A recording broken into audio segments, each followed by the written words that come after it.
Genesis chapter 26. Now there was a famine in the land, besides the previous famine that had occurred in the days of Abraham. So Isaac went to Gerar, to Abimelech king of the Philistines, and the Lord appeared to him and said, Do not go down to Egypt. Stay in the land of which I shall tell you. Live for a time in this land, and I will be with you and bless you. For to you and to your descendants I will give all these lands, and I will establish the oath which I swore to your father Abraham. I will multiply your descendants as the stars of heaven, and will give your descendants all these lands.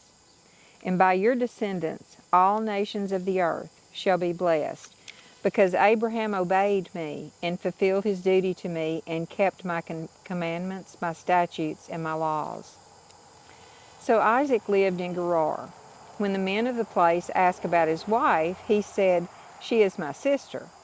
For he was afraid to say my wife, thinking the men of the place might kill me on account of Rebekah, since she is beautiful. Now it came about, when he had been there a long time, that Abimelech, king of the Philistines, looked down through a window and saw them. And behold, Isaac was caressing his wife Rebekah. Then Abimelech called Isaac and said, Behold, she certainly is your wife. How is it that you said, She is my sister? And Isaac said to him, Because I thought otherwise I might be killed on account of her. And Abimelech said, What is this that you have done to us? One of the people might easily have slept with your wife, and then you would have brought guilt upon us. So Abimelech commanded all the people, saying, He who touches this man or his wife will certainly be put to death. Now Isaac sowed in that land and reaped in the same year 100 times as much. And the Lord blessed him, and the man became rich and continued to grow richer until he became very wealthy. For he had possessions of flocks and herds and a great household, so that the Philistines envied him. Now all the wells which his father's servants had dug in the days of his father Abraham, the Philistines stopped up by filling them with dirt. Then Abimelech said to Isaac, Go away from us, for you are too powerful for us. So Isaac departed from there and camped in the valley of Gerar and settled there. Then Isaac dug again the wells of water which had been dug in the days of his father Abraham, for the Philistines had stopped them up after the death of Abraham. And he gave them the same names which his father had given him. But when Isaac's servants dug in the valley and found there was a well of flowing water, the herdsmen of Gerar quarreled with the herdsmen of Isaac, saying, The water is ours. So he named the well Esek, because they argued with him. Then they dug another well, and they quarreled over it too, so he named it Sitnah. Then he moved away from there and dug another well, and they did not quarrel over it, so he named it Rehoboth. For he said, At last the Lord has made room for us, and we will be fruitful in the land.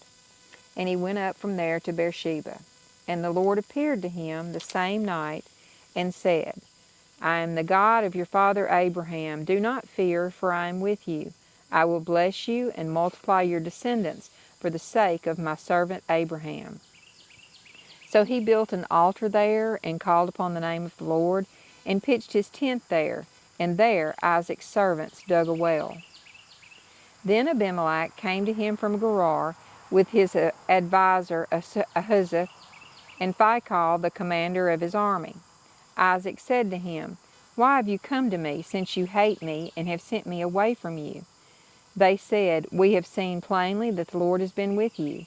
So we said, An oath must now be taken by us, that is, by you and us.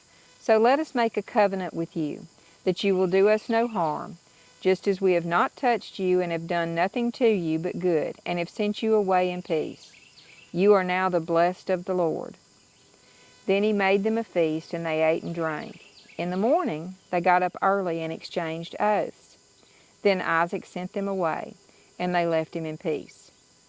Now it came about on the same day that Isaac's servants came in and told him about the well which they had dug, and said to him, We have found water. So he called it Sheba. Therefore the name of the city is Beersheba to this day. When Esau was 40 years old, he married Judith, the daughter of Beeri the Hittite, and Basemath, the daughter of Elon the Hittite, and they brought grief to Isaac and Rebekah.